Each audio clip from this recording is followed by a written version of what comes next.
And here we go, the finale of Fallout 1. So I'm going to walk up here through all the goo, and we're going to see the master. Now, just for safety precaution, I go ahead and pull out my hammer, just in case something goes awry.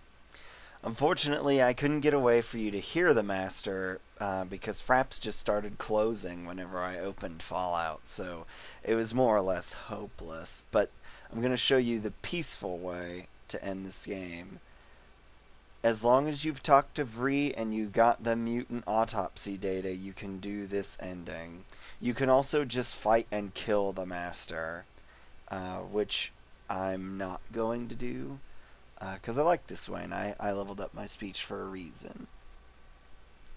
Essentially, the master gives his exposition, and he says that he wants to make everyone into a mutant because they're the future, and they'll be better able to deal with the problems in the post-apocalyptic wasteland. And you just ask him to explain himself, so he's going to. He says that mutants are best equipped, and it will be the age of mutants. And to which you reply, you mean everyone has to become a mutant, right?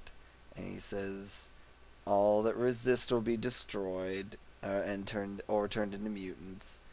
And the remainder will be allowed to live out the rest of their days, but they will not be allowed to breed. Because regular humans, are what caused the apocalypse, so they can't be allowed to continue. You point out there's a problem with his master plan, and all your mutants are sterile, which we showed, which Vree's data shows.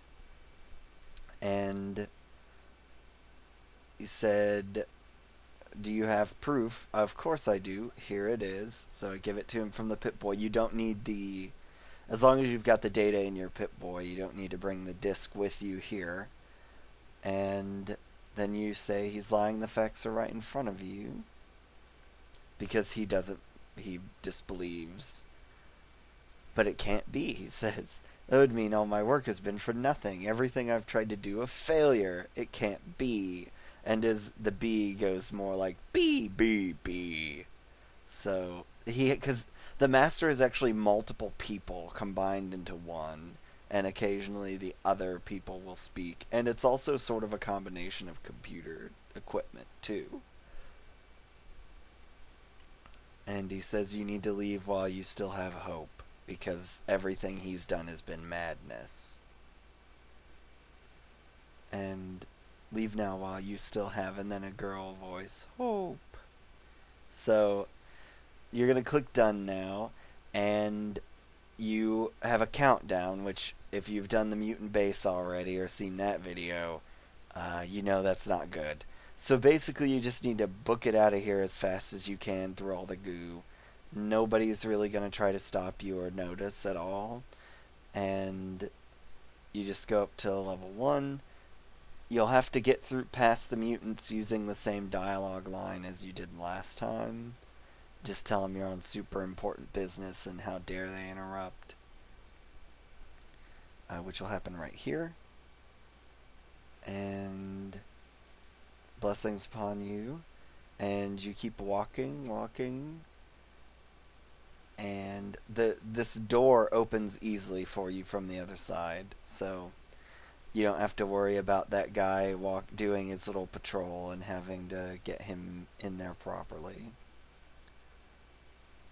And head up the stairs. And now basically just run out of the building. And you'll see Laura walking out, but she's not going to talk to you. She just says she has to get back to the followers. Because apparently everyone's unaware. And we're going to walk to the exit grid. Now, the reason I walk here is because, well, cool guys don't look at explosions. Just turn around and walk away. And here's the cinematic without sound of the building being exploded by a nuclear bomb. It's ironic that the game is about nuclear holocaust and you end it, or can end it, by a nuclear explosion. Now this tells you what's happened to all the previous areas in the game. It does a little sort of monologue about your interaction with the wasteland has caused, different things to happen, and the master has been destroyed, and the mutant armies pretty much just disperse because they're leaderless. And it'll talk about each individual city, and these are based upon what you do to them. So we get the good ending for Necropolis. Necropolis learns to use their new water pump to keep the water coming, and they start developing old technologies since they're all from before the war, and life is good. The followers of the apocalypse get caught by mutants and annihilated, which is the unhappy ending for them. But I don't think I've ever managed to get the happy ending. Shady Sands gets the happy ending. They, Tandy and Aradesh make the new California Republic, and life is good and happy, and they start spreading across the wasteland, making everybody else happy too. Killian Darkwater gives the happy ending to Junktown, although comically, when they originally made the game, Killian was going to be sort of the bad guy, and it would show, instead of the Junktown poster, it would show bodies hanging and talk about his dictatorial reign. The Brotherhood of Steel releases its technology to the new California Republic and slowly reintegrates with society, but because it's the happy ending and Rhombus is still alive, they stay out of the political structure and don't try to do anything rash. If Rhombus dies, you get the unhappy ending, which you can kill him. That's how you would get it.